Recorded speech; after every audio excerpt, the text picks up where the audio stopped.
These are pastel de nata, aka custard tarts. Now, you can't go 5 minutes in Portugal without finding some of these custard tarts, and I'm going to show you the easiest shortcut recipe of how to make these. Let's get started.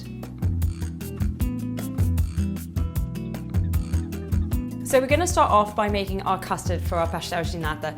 So you're going to want 400 milliliters of milk, sugar, 2 tablespoons of corn flour, a little bit of vanilla, and 1 whole egg and 2 egg yolks. And we're just going to whisk it up, and you're going to want to keep whisking this until it comes to the boil. Now that we've got those nice big bubbles appearing in the milk, it's started to go that beautiful golden yellow color, and that's when you know your custard's perfect. So pour it into a bowl to cool. I like to put cling film over it because, you know, sometimes when you make custard you get that film over the top. If you put cling film on it, it stops that from happening. We're going to leave this to cool and get started on our pastry. So you can use puff pastry for this recipe if you want, but I've got a trick to make this pastry even flakier and perfect for our custard tarts. So with your pastry sheet, what you're going to want to do is cut it in half and then pop your first bit on top, and then we're going to roll it into a log. Start from the short side first and wrap really tightly. Flour the surface, cut off the ugly bits. So you're going to want to cut this into as many slices as you need for your muffin tin. I've got a 12-hole muffin tin, so I'm going to cut this into 12 pieces. And as you can see, now in there, that little swirl, that's going to give you the perfect consistency for the pastry of your custard tart.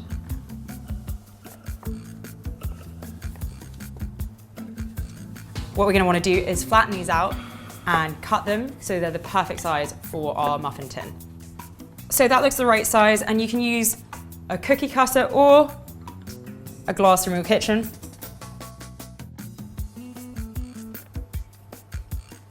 That is the pastry for your custard tart, and I'm just going to show you. It doesn't have to be exact, but I find this is the perfect size, and you just press it against the sides.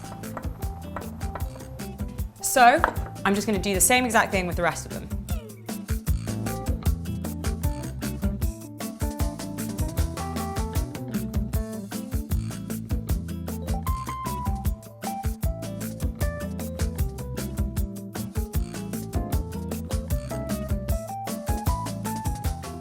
Okay, so now I'm covered in flour, but I am finished. That's the last one. Now we're going to fill this with our custard. And the nice thing about custard tarts is even though they look impressive, they really aren't as hard to make as you think they are. So the secret to a really great pastel de nata is that beautiful brown golden top. So we're going to pop these in the oven for about 20 minutes, and when they come out, they'll be the most gorgeous, crispy pastel de nata.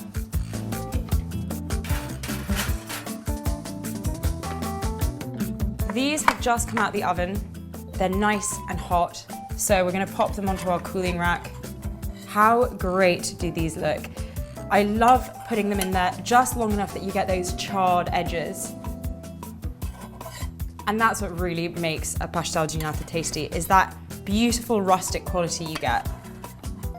I love serving these just the way they do in Portugal, with a dusting of cinnamon and icing sugar.